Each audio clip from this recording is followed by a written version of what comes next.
इस बड़ी खबर के प्रायोजक है श्री बालाजी मोबाइल वर्ल्ड, लाल कुर्ती पिंकी छोले भटूरे के बिल्कुल बगल में। हर हर महादेव। मेरा नाम काव्यांशी है। मेरा जन्म गांव भटौना जिला बुलंदशहर में हुआ था। मैं हाल फिलहाल में ग्रेटर नोएडा गौर तुल्यम सोसाइटी ओमिक्रॉन 1 जिला गौतम बुद्ध नगर में रहती हूँ। मैंने वर्ल्ड साइकिल डे पे साइकिल यात्रा शुरू की, जिसमें मैंने प्रण लिया कि मैं 800 किलोमीटर ग्रेटर नोएडा से उज्जैन है, वहाँ पर महाकालेश्वर जी के दर्शन करने जाऊंगी। इसका उद्देश्य केवल यही है, सर्वप्रथम कि मैं देखती हूँ कि हमारे आसपास सब जगह गाड़ी लोग इतना ज़्यादा इस्तेमाल कर रहे हैं कि अगर 5 मिनट का भी दूरी का काम है तो लोग गाड़ी इस्तेमाल कर रहे हैं, जिसके कारण प्रदूषण बहुत ज़्यादा हो रहा है। तो ये एक पर्यावरण के लिए जो प्रकृति ने हमें इतना कुछ दिया है, मैं लोगों के सामने ये संदेश देना चाहती हूँ अपनी साइकिल यात्रा के द्वारा कि अगर मैं 800 किलोमीटर साइकिल से यात्रा कर सकती हूँ, महाकालेश्वर जी के दर्शन के लिए जा सकती हूँ, तो बाकी लोग छोटे छोटे कामों के लिए साइकिल का प्रयोग कर सकते हैं, जिससे हमारे वातावरण ज़्यादा दूषित न हो, उसमें प्रदूषण कम से कम हो सके और वाहनों का प्रयोग हम कम से कम करें। और साथ ही मेरा एक महिला होने के नाते मेरा पर्सनली ये कंसर्न है साक्षी के लिए, जो उसके साथ हुआ इतना बड़ा हादसा। मैं महाकाल जाके उनसे प्रार्थना करना चाहती हूँ कि साक्षी के हत्यारे को जल्द से जल्द कड़ी से कड़ी सजा मिले।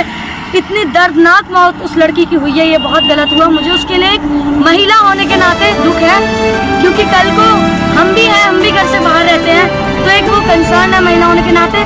तो एक अपने मन में अपनी शांति के लिए, अपने प्रायश्चित के रूप में मैं चाहती हूँ कि मैं वहाँ पर जाकर उसके लिए प्रार्थना करूँ, उसकी आत्मा को शांति मिले, उसके हत्यारों के जल्द से जल्द कड़ी से कड़ी सजा मिले।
महादेव। मेरा नाम काव्यांशी है। मेरा जन्म गांव भटौना जिला बुलंदशहर में हुआ था।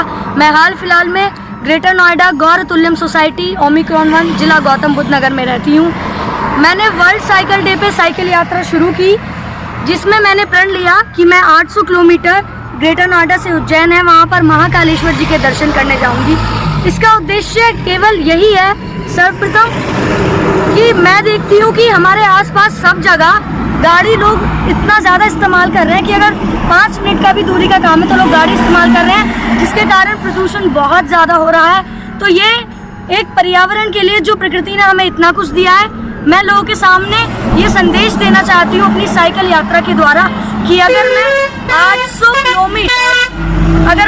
किलोमीटर साइकिल से यात्रा कर सकती हूँ, महाकालेश्वर जी के दर्शन के लिए जा सकती हूँ, तो बाकी लोग छोटे छोटे कामों के लिए साइकिल का प्रयोग कर सकते हैं, जिससे हमारे वातावरण ज़्यादा दूषित ना हो, उसमें प्रदूषण कम से कम हो सके और वाहनों का प्रयोग हम कम से कम करें। और साथ ही मेरा एक महिला होने के नाते मेरा पर्सनली ये कंसर्न है साक्षी के लिए, जो उसके साथ हुआ इतना बड़ा हादसा। मैं महाकाल जाके उनसे प्रार्थना करना चाहती हूँ कि साक्षी के हत्यारे को जल्द से जल्द कड़ी से कड़ी सजा मिले। इतनी दर्दनाक मौत उस लड़की की हुई है, ये बहुत गलत हुआ। मुझे उसके लिए एक महिला होने के नाते दुख है, क्योंकि कल को हम भी घर से बाहर रहते हैं, तो एक वो कंसर्न है महिला होने के नाते। तो एक अपने मन में अपनी शांति के लिए, अपने प्रायश्चित के रूप में मैं चाहती हूँ कि मैं वहाँ पर जाकर उसके लिए प्रार्थना करूँ, उसकी आत्मा को शांति मिले और उसके हत्यारों के जल्द से जल्द कड़ी से कड़ी सजा मिले।